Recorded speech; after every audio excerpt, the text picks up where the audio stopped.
नमस्कार दोस्तों मैं नरेश काजला। मेरा आप सभी लोगों से निवेदन है कि मैं आप लोगों के साथ 23 जनवरी के बाद में जुड़ा हूँ और नेक्स्ट एवरग्रीन कंपनी में मैंने 14 अक्टूबर को काम करना स्टार्ट किया था। 12 अक्टूबर को फर्स्ट टाइम धोलेरा आया था। कंपनी का स्टेटस देखा था, कंपनी का फीडबैक देखा था। कंपनी 2019 से काम कर रही थी। 2019 से कंपनी ने बहुत अच्छे रिटर्न्स दिए थे, जिसके कारण आप सब लोगों ने इतना पैसा लगाया। मैं ये बोल दूं कि मेरे लीडर ने मेरे को प्रलोभन दिया था, तो ये कहीं ना कहीं गलत होगा, क्योंकि मैंने सिर्फ लीडर से प्लान ज़रूर समझा था, लेकिन मैंने उसकी जानकारी हर जगह से ली थी। मैं धोलेरा आया, मैंने धोलेरा में देखा, धोलेरा में जो प्रोजेक्ट्स आ रहे हैं वो भी देखे। वो इतने दिन तक तो बोल रहे थे कुछ नहीं है धोलेरा में, लेकिन आज धोलेरा में बहुत कुछ है। आज धोलेरा में वो प्रोजेक्ट डेवलपमेंट भी हो चुके हैं, कुछ इंडस्ट्री लग भी चुकी हैं। बोला एयरपोर्ट बनेगा नहीं, वो एयरपोर्ट का रनवे भी रेडी हो रहा है, हैंगर रेडी हो रहा है। और उस लैंड को देख के मैंने पैसा लगाया था, मेरे लीडर के प्रलोभन से नहीं लगाया था, क्योंकि मुझे पता था कि जो लैंड ये खरीद रहे हैं वो 5-6 गुनी 10 गुना तक अमाउंट दे रही है इनको, इसीलिए ये हमें पैसे दे पा रहे थे। उस टाइम में सारे वाहवाही कर रहे थे, उसी वाहवाही में मैं भी शामिल हुआ और मैंने भी पैसे लगाए। जब कंपनी बंद हुई थी तो कंपनी में चुनिंदा लोगों को बुला के ये इन्फॉर्मेशन दी गई थी, जिसका हमें पता पहले नहीं था। लेकिन हमने जब एकत्रित हुए, संगठित हुए, धरना दिया, तब वहाँ पे जो लीडर्स आए थे, जिनके लिए सब लोग बोल रहे थे कि लीडर छुप गए, वहाँ गए, वहाँ गए, सबकी वही परिस्थिति है। जो जितना बड़ा काम किया उसने उतना बड़ा पैसा वापस रिटर्न लगाया, बहुत बड़ा रिटर्न कमाने के चक्कर में। तो वो लीडर आए, उन्होंने बताया कि हाँ हमें बुलाया था वहाँ पे। कुछ ने बोला हमसे मिले नहीं, कुछ ने बोला हाँ मिले थे। ये भी बोला था कि कंपनी बंद कर रहा हूँ, नहीं चला पा रहा हूँ। तो कोई भी कंपनी बंद होती है तो ऐसा कोई प्रावधान नहीं होता है कि कोई कंपनी ओनर ये बोलता है मैं कंपनी बंद कर रहा हूँ। लेकिन जब कंपनी बंद कर रहा हूँ ये बोला तो सारे लीडर अपने होश हवास खो चुके थे और वो कुछ ना बोल पाए न कर पाए। उसके बाद में उन्होंने 15 दिन का समय दिया हमें। बहुत सारे लोग बोल रहे हैं 15 दिन, 10 दिन, 15 दिन दे रहे हो सिर्फ। उन्होंने 15 दिन का समय मांगा था कि हमें 15 दिन का टाइम दो, हम लोग आपका हिसाब चालू करेंगे। 27 तारीख को पहली एफआईआर दर्ज हो चुकी थी। एफआईआर दर्ज होने के बाद में पुलिस सभी के पीछे भागती है, ये आपको भी पता है और मुझे भी पता है। जब 27 तारीख को पुलिस इनके पीछे हो गई, उसके बाद भी इन्होंने 2 तारीख को गांधीनगर में मीटिंग सुनियोजित ढंग से सभी लीडर्स को बुलाया था और सभी लीडर वहाँ गए थे। इसका खुलासा भी हमें धरने में पता चला था, इससे पहले मुझे कुछ भी नहीं पता था। मैं सबसे पहले आप लोगों के साथ सम्मिलित हुआ था पनलावा से। पनलावा में मैंने ओम प्रकाश जी को देखा, ओम प्रकाश जी के जोश को देखा और मैं साथ में हो गया। मेरे पास टेक्निक थी, मेरे पास कुछ नॉलेज था, ओम प्रकाश जी के पास जोश था। तो मैंने सोचा जोश, टेक्निक, नॉलेज जुड़ेगी तो हम कुछ सफलता हासिल कर लेंगे। और हम उनके साथ होके हमने वो प्रयास किए। पनलावा में हम लोग विफल रहे। उसके बाद में हमने जैसे भी सीएम साहब से मिले, डीजीपी साहब से मिले, हर जगह से एक ही चीज़ समझ में आई थी कि आप लोग अगर चाहो तो समझौते के बराबर कोई चीज़ नहीं है।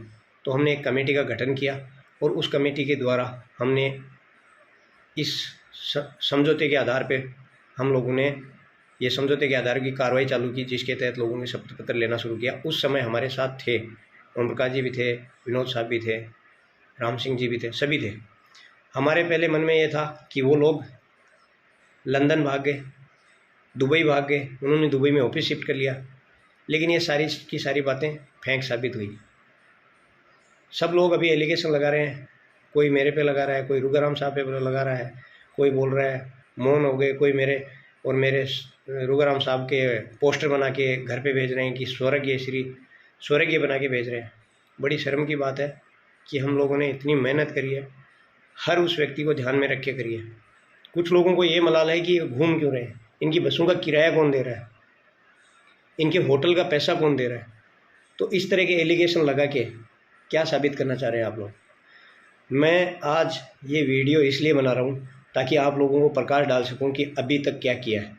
मंगलवार को हम लोग जयपुर में मीटिंग रखेंगे और जयपुर में जो भी लोग हैं, बाहर के भी जितने भी लोग हैं, उनसे मैं अपील करूँगा कि वो लोग वहाँ आएँ ताकि मैं उनको पूरा प्रकाश डाल सकूँ। अभी मैं ज़्यादा बातें नहीं करूँगा, सारी की सारी बातें फेंक साबित हुई। दुबई, लंदन, ये सारी की सारी बातें। तब हम लोग बोलते थे कि अब तो कुछ नहीं हो सकता, वो फरार हो गए, भाग गए। पहले ये हुआ कि वहाँ पे कुछ है ही नहीं, तो कुछ डॉक्यूमेंट्स मैंने ज़मीनों के निकाले, 1800 बीघा ज़मीन के। ये साबित हुआ कि हाँ बहुत कुछ है, कुछ नहीं है। उन लोगों ने एक भी पैसा इधर उधर वेस्ट न करके ज़मीनों में लगाया है, जिसका रिटर्न बहुत अच्छा है। इसीलिए आज हमारा पैसा वापस मिल सकता है, और मिल नहीं सकता। अगर हम लोग चाहेंगे तो हम पाई पाई का हिसाब वापस ले सकते हैं, लेकिन उसके लिए ज़रूरत है हम सब लोगों को एक मंच पे खड़े होने की। हम लोगों ने कमेटी का गठन किया और हम लोगों ने लोगों को ये समझाने की कोशिश की कि हम कोर्ट से पैसे ले सकते हैं, लेकिन उसके लिए समय सीमा तय नहीं है। 10 साल, 12 साल, 15 साल, बहुत टाइम लग सकता है। अब उस चीज़ में मैं नहीं कह रहा कि जो लोग ऑब्जेक्शन कर रहे हैं वो लोग पीड़ित नहीं हैं, वो पीड़ित हैं, लेकिन उनका तरीका हम हज़ारों लोगों को कहीं ना कहीं दुख पहुंचाने का है। वो दुख पहुंचा के ये काम कर रहे हैं। नहीं तो हम लोगों ने सब ने उनसे अपील की थी कि एक मंच पे आ जाओ, तुम्हारा हिसाब कराने की जिम्मेदारी हमारी है। और पहले वही लोग हमारे साथ थे, हमारे लिए आदरणीय थे, लेकिन आज क्यों दूर हो गए? इसलिए उन पे लोग बहुत भरोसा किया था, बहुत सारे लोगों ने भरोसा किया था। अचानक ऐसा क्या हो गया कि उन लोगों को ये लगने लग गया कि हिसाब नहीं होगा, बाहर आके हिसाब नहीं करेंगे। पहले भागने की अफवाह उड़ी, फिर गिरफ्तार हो गए तो बोला अब तो गिरफ्तार हो गए, अब तो पैसा नहीं आ सकता।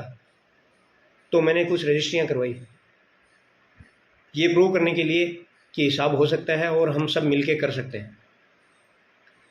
लेकिन उसके ऊपर भी लोगों ने एलिगेशन लगाना शुरू कर दिया कि ये रजिस्ट्रियाँ फर्जी है। तो मैं उन लोगों को भी सामने ले आऊँगा, सभी को नहीं ला सकता। अब इन्होंने ट्रेंड पकड़ रखा है कि उन लोगों को परेशान करना कि तुम कौन हो, तुमने रजिस्ट्री कराई, कैसे कराई। तो इन सब चीज़ों से हमारा सॉल्यूशन नहीं होने वाला है। हमारा सॉल्यूशन, जितने भी लोग हैं, पहले भी इन्होंने बोला था कि लीडर साथ में नहीं है, सारे लीडर साथ में हैं, हम सारे साथ में हैं। और हम इस चीज़ के लिए प्रतिबद्ध होना चाह रहे हैं कि हर आदमी का हिसाब हो, चाहे वो कोई भी हो।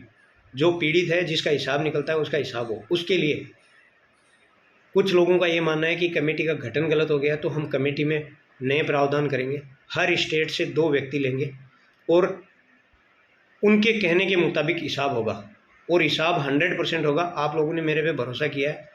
मेरी खुद की भी परेशानी है, बहुत परेशानी है, घर साइड से भी होती है, हर किसी व्यक्ति को होती है। फाइनेंशियली मैंने भी बहुत पैसे लगा रखे हैं, और इसीलिए शायद आप लोगों के साथ जुड़ा हूँ। अगर मेरे पैसे नहीं लगे होते तो शायद मैं इसमें नहीं जुड़ता। लेकिन मैं इसमें जुड़ने के बाद में मैंने देखा, पाया कि आप मेरे से ज़्यादा पीड़ित लोग इसमें हैं, मेरे से भी बहुत ज़्यादा, जिन्होंने 30,000 की कैपेसिटी थी 50,000 लगा दिए, जिसकी 1 लाख की कैपेसिटी थी 5 लाख लगा दिए।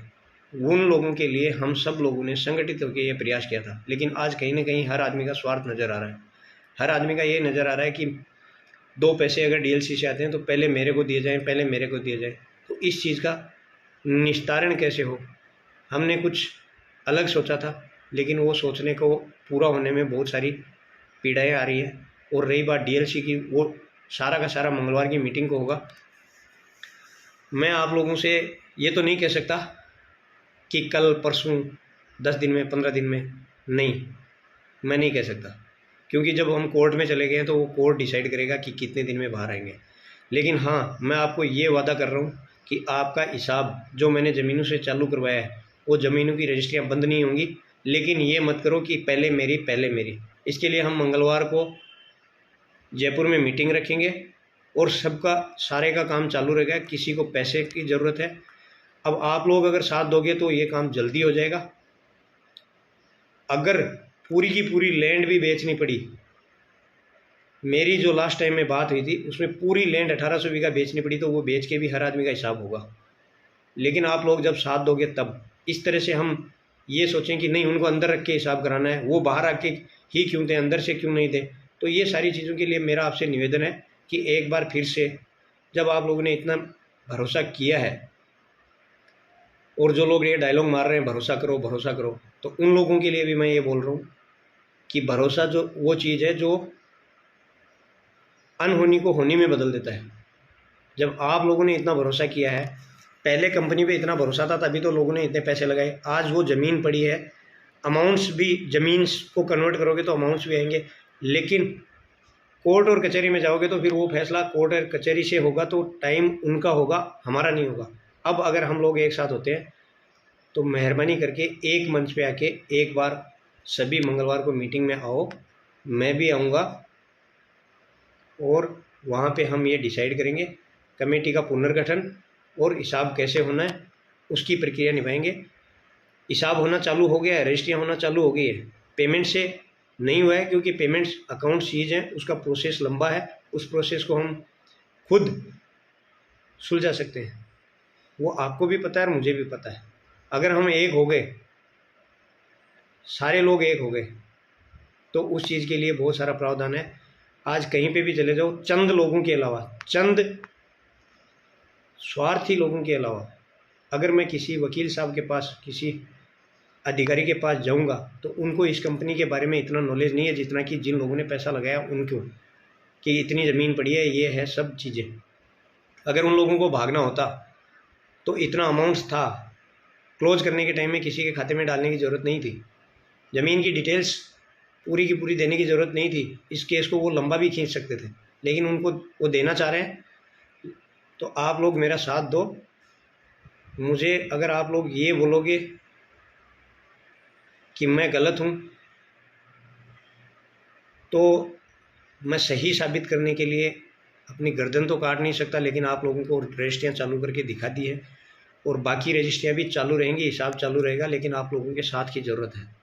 अब आगे फैसला आपके हाथ में है, मैं अकेला कुछ नहीं कर पाऊँगा, आप लोगों के साथ की ज़रूरत है। और जो मेरे पास है जानकारी है, नॉलेज है और कैसे हिसाब होगा वो मंगलवार को मैं आप सब लोगों से शेयर करूँगा। धन्यवाद।